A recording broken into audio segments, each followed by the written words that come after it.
और बीजेपी की तरफ से लोकसभा चुनाव को लेकर महिलाओं को प्रशिक्षण दिया जा रहा है, उन्हें तैयार किया जा रहा है। इसे लेकर एक कार्यशाला का भी आयोजन किया गया महिला मोर्चा की तरफ से। क्या कुछ रहा और क्या कुछ उन्हें मैसेज दिया गया है, ये जानने के लिए हम जुड़ेंगे अपने संवाददाता गौतम से, जो इस वक्त हमारे पटना स्टूडियो में मौजूद हैं। गौतम, प्रशिक्षण में क्या कुछ बातें बताई गई और अच्छी खासी भीड़ दिखाई दे रही है प्रशिक्षण में? बिल्कुल, आपने जो भीड़ देखी है वो बहुत ही सेलेक्टेड भीड़ है और इस भीड़ से ये मोदी के नाम का टिप लेकर के यहाँ प्रदेश कार्यालय से अपने अपने अलग अलग 40 लोकसभा सीट के क्षेत्र में जाएंगी और वहाँ जन जन तक लोगों को बहलाएंगी कि प्रधानमंत्री नरेंद्र मोदी ने पिछले 9 सालों में या 10 सालों में जो काम किया है वो जनता के कितने फ़ायदेमंद साबित हुआ है।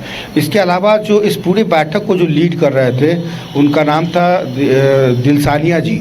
दिलसानिया जी वो हैं जो बिहार बीजेपी प्रदेश कार्यालय में रहते हैं, संगठन को चलाते हैं और बहुत ही नज़दीक से चलते हैं। और ये वही भीखू भाई दिलसानिया हैं जो गुजरात में प्रधानमंत्री नरेंद्र मोदी को मुख्यमंत्री बनाने में और अमित शाह जैसे जो भारतीय जनता पार्टी के कार्यकर्ता इनके साथ काम कर चुके हैं। तो कहीं ना कहीं इनको पता है कि आधी आबादी क्यों किस तरीके से अगर हम इस्तेमाल कर सकते हैं लोकसभा चुनाव में, तो महिला मोर्चा और इस महिला मोर्चा के जरिए 40 लोकसभा क्षेत्र की आधी आबादी तक पहुंचना आसान हो जाएगा। यही कारण है कि मोदी टिप्स लेने के साथ ही ये उस लोकसभा क्षेत्र में जन जन तक जाएंगी, हर एक परिवार के सदस्यों से मिलेगी, लोग उस सभाओं में शामिल रहेंगी, महिलाओं की भीड़ कैसे आएगी। इसके अलावा महिलाओं को ये बताएंगी कि प्रधानमंत्री नरेंद्र मोदी ने महिलाओं के सशक्तिकरण को लेकर कितना काम किया है। तो कहीं ना कहीं भीखू भाई दिलसानिया जी के टिप्स के साथ ही लगभग ये 4 घंटे तक अहम बैठक चली और इन 4 घंटों की अगर बात करें तो रेणु देवी जो बिहार की पूर्व उप मुख्यमंत्री रह चुकी हैं वो वहाँ पे मौजूद थी।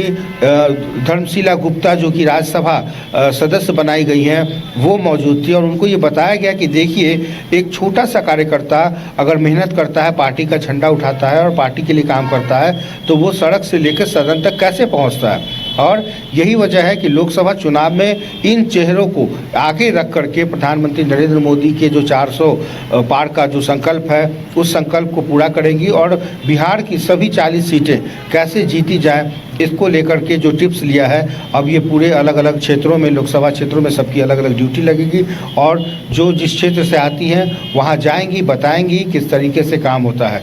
तो ये एक बूथ लेवल का जो कार्यक्रम था जिसमें प्रशिक्षण दिया गया और काफ़ी महत्वपूर्ण माना जा रहा है क्योंकि ये आधी आबादी की हकीकत है और ये सच है कि आधी आबादी को अगर आप अपने पाले में कर लेते हैं तो स्वाभाविक है कि उसका असर दूसरे समाज पर भी पड़ता है। चलिए गौतम, हमारे साथ जुड़ने के लिए और तमाम जानकारी देने के लिए आपका बहुत बहुत धन्यवाद। तो महिलाओं को प्रशिक्षित किया जा रहा है और लोकसभा चुनाव में एक अहम भूमिका महिलाएं निभाने जा रही हैं।